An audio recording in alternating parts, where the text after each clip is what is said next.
Bonjour Félix Mathieu. Rebonjour Maxime, bonjour tout le monde. On s'attarde encore sur le problème évoqué dans cette matinale. C'est quoi le problème ? Le problème, c'est en réalité l'entrée en vigueur d'un plan d'arrachage des vignes. Le bilan est très mitigé pour qui ? Pour ceux qui le font, c'est-à-dire les viticulteurs directement. Oui, alors je vous rappelle, le principe, il est assez simple. Subventionner les viticulteurs pour qu'ils arrachent leurs vignes. Pour ça, l'État a débloqué 120 millions d'euros après feu vert de la Commission européenne il y a un an.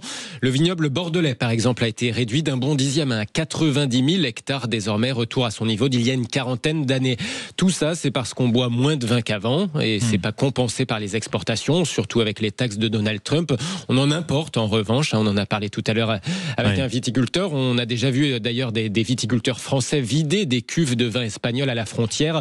La filière du vin rouge, très touchée par la baisse de la consommation, cherche à relancer le marché avec par exemple des vins plus légers qui peuvent se boire un peu en mode apéro, en dehors des repas, mais au-delà de ça, l'objectif, c'est bien aussi donc de réduire, de baisser la production. Et le tout avec de nouvelles modes, comme on en parlait tout à l'heure aussi, les vins sans alcool, les vins purs, etc., qui forcément participent malheureusement à cette baisse, on va dire, de vente. Et les viticulteurs souffrent aussi, on va dire, du climat et plus largement de la sécheresse ces derniers temps. Une partie de cette enveloppe arrachage d'ailleurs a été attribuée à des jeunes viticulteurs victimes des mauvaises récoltes à cause effectivement du climat.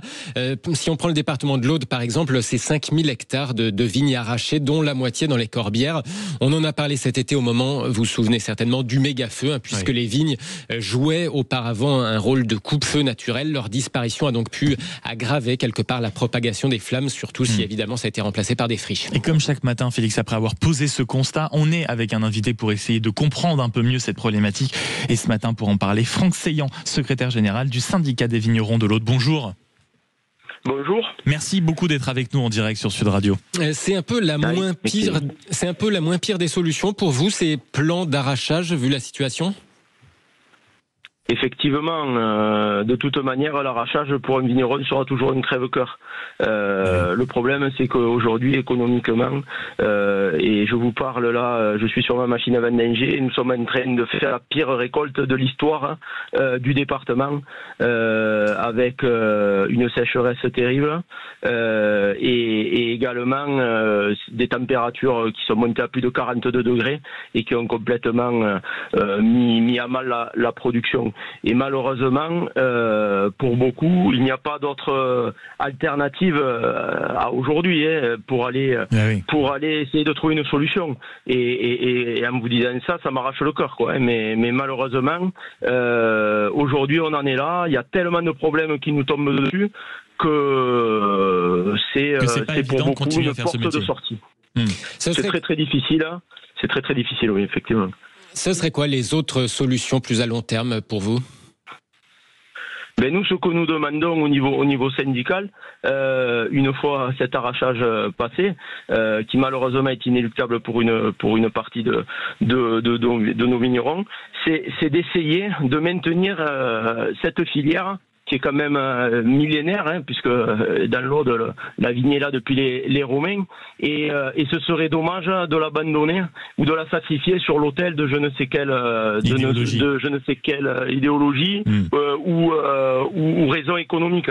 Donc nous, ce que nous voudrions déjà, c'est de pouvoir vivre de notre métier correctement, c'est-à-dire déjà d'avoir des prix rémunérateurs, ce qui n'y est pas du tout, parce que depuis, on a eu l'inflation, on a eu la hausse de toutes les matières premières qui ont impacté nos revenus, les normes environnementales qui ont fini de nous saigner. Et là, aujourd'hui, malheureusement, il faudrait déjà que l'on mette un stop un peu sur tout ce qui nous tombe sur la figure. J'en veux encore Pestirive qui jette l'eau pauvre sur toute une profession. On n'avait pas besoin de ça. Et là, donc, il faut que l'État nous permette de maintenir cette viticulture et de pouvoir. Alors, soit ça peut passer par des aides compensatoires au niveau de la PAC, comme il y a sur d'autres filières. Oui, on revient toujours à ce système d'aide en réalité, Franck Seillant. Mais juste, je rappelle que vous êtes le secrétaire général du syndicat des vignerons de l'Aude. Vous avez dit une phrase, et on sent que c'est l'expression d'un ras-le-bol. Et il est grand temps peut-être de commencer à nous laisser vivre de notre métier. Alors, si c'est pas indiscret, est-ce que vous pouvez, pour tous ceux qui nous écoutent et même nous en studio, nous faire toucher du doigt à quel point le métier est difficile, parce que vous travaillez combien d'heures par semaine ? Bon ben là, je veux dire, il est pas rare de travailler autour de 15-20 heures par semaine à des moments de pointe. Et si on faisait la valorisation au taux horaire, je peux vous dire qu'on s'auto-exploite, quoi. Enfin, aujourd'hui. Et donc tout ça pour combien par mois, Franck ? Bon, ben là, de toute manière, j'ai beaucoup de collègues qui me disent qu'ils peuvent plus tenir parce qu'ils se versent plus de salaire depuis bien longtemps, mais malheureusement aujourd'hui, on vit avec le salaire de la femme et on remet de l'argent, alors pour ceux qui peuvent, au pot, ou alors ben ça creuse des trous dans les trésoreries et les banques et les huissiers commencent à taper à la porte, quoi. Donc malheureusement, c'est vraiment une situation où vous êtes au bord du gouffre. Continuons. Oui, non, mais là, si rien n'est fait, je donne pas cher de l'avenir de la filière viticole en France.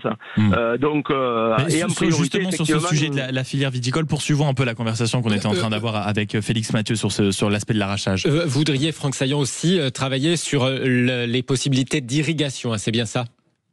Effectivement, ça c'est pareil. Il y a longtemps qu'on le demande. Alors tout le monde nous le promet. Dès qu'on fait une réunion, que ce soit au niveau local ou au niveau départemental, tout le monde est plein de bonne volonté. Malheureusement, pour faire avancer les projets, on se heurte toujours à tous les verrous et toutes les agences et tout ce qu'on connaît en France qui bloque tous les projets et ça n'avance pas. Et malheureusement, l'irrigation, c'est pas dans 10 ans qu'il la faut, c'est maintenant. Et malheureusement, en France, voilà, ben on attend, on a toujours une étude qui chasse une autre étude et puis les projets n'avancent pas. Et nous, en attendant, mais les vignes crèvent de soif et nous, on n'est pas loin de crever avec, quoi. Donc voilà, c'est quand même une situation qui est catastrophique, hein. Si on prend l'indemnité compensatoire de handicap naturel que vous demanderiez de la politique agricole commune, un peu finalement, si j'ai bien compris, comme les agriculteurs en haute montagne, où on considère que quelque part, on les rémunère aussi pour leur rôle d'entretien, de protection du paysage, parce qu'ils ont un terrain plus difficile. Ben vous, c'est un petit peu pareil. C'est pour ça aussi que vous mettez en avant, par exemple, le rôle des vignes en cas d'incendie, ce qui justifierait aussi de dire que, si dans un contexte de sécheresse, vous avez un terrain plus difficile, la politique agricole commune peut aussi vous aider. Ça serait ça aussi l'idée ? Oui, exactement. On l'a vu cet été de toute manière, parce que malheureusement, si on n'en arrive pas à des solutions comme ça, vu que le revenu que nous tirons de nos vignes ne suffit plus à faire bouillir la marmite, si vous voulez, il faudrait aller chercher ce type de dispositif dans beaucoup d'endroits, surtout que l'on a vu effectivement cet été le rôle de coupe-feu naturel qu'a la vigne et je pense que dans beaucoup d'endroits, c'est sans parler du rôle environnemental et paysager, la vigne est quelque chose de très important en bordure de massif et malheureusement, sans aller chercher ce type de fonds qui existe déjà, on ne peut pas demander à bon nombre de viticulteurs dans ces secteurs de pouvoir vivre juste de leur revenu hectare, parce qu'aujourd'hui le compte n'y est plus, quoi. Enfin, vous parliez revalorisation des prix. Alors, bon, ça, c'est quelque chose qui est compliqué. Il y a la loi du marché, mais quelque part, cette politique d'arrachage, l'idée, c'est aussi qu'en baissant la production, ça devrait tirer de nouveau les prix vers le haut. Voilà, cet arrachage, c'est une baisse du potentiel de production. Malheureusement, nous, chez nous, dans l'Aude, on peut pas dire qu'on soit en surproduction, parce que malheureusement, ce qui nous plombe, c'est que nous ne produisons pas assez, parce que il faut savoir que dans bon nombre de caves coopératives cette année, nous ne produirons pas assez avec l'effet de la sécheresse pour fournir les marchés que nous avons.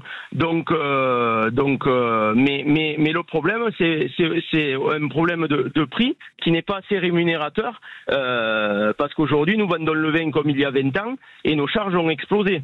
Charges, contraintes, et voilà, la liste est très longue. Oui. Et tout ça nous plombe.